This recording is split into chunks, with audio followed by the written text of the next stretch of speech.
What every letter of intent should cover before you sign.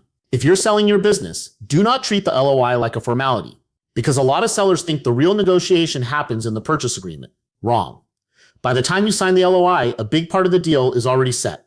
So what should every LOI cover before you sign? First, purchase price. Not just the headline number. You need to know how much is cash at closing, how much, if any, is seller financing, how much is an earnout, how much is rollover equity, and whether there are holdbacks or escrows. Because a $10 million deal is not a $10 million deal if only $6 million is coming to you at closing. Second, working capital. This is one of the biggest traps in lower middle market M&A deals. The LOI should say whether the deal is based on a normalized working capital target, how that target will be calculated, and whether excess cash, debt, or other items are included or excluded. If that is vague, the buyer may use it later to reduce what you actually receive. Third, deal structure. Is this an asset sale or an equity sale? That matters for taxes, liabilities, contracts, and what you're actually transferring. Fourth, exclusivity. How long are you off the market once you sign? If you give a buyer 60, 90, or 120 days of exclusivity, you are giving them leverage. That period needs to be reasonable.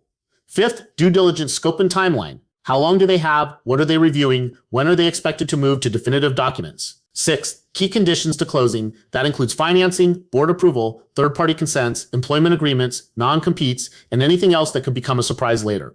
Seventh, indemnity framework, if they want it addressed early. Not always fully negotiated in the LOI, but if the buyer is already signaling aggressive indemnity terms, caps, escrows, or survival periods, you want to know that now.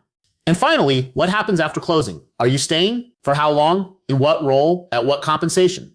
Too many sellers focus only on price and forget they may still be tied to the business for years. So here's the bottom line. An LOI is not just a starting point. It is the roadmap for the rest of the deal. If it's vague, buyer-friendly, or silent on key economics, you may spend the next several months negotiating from behind.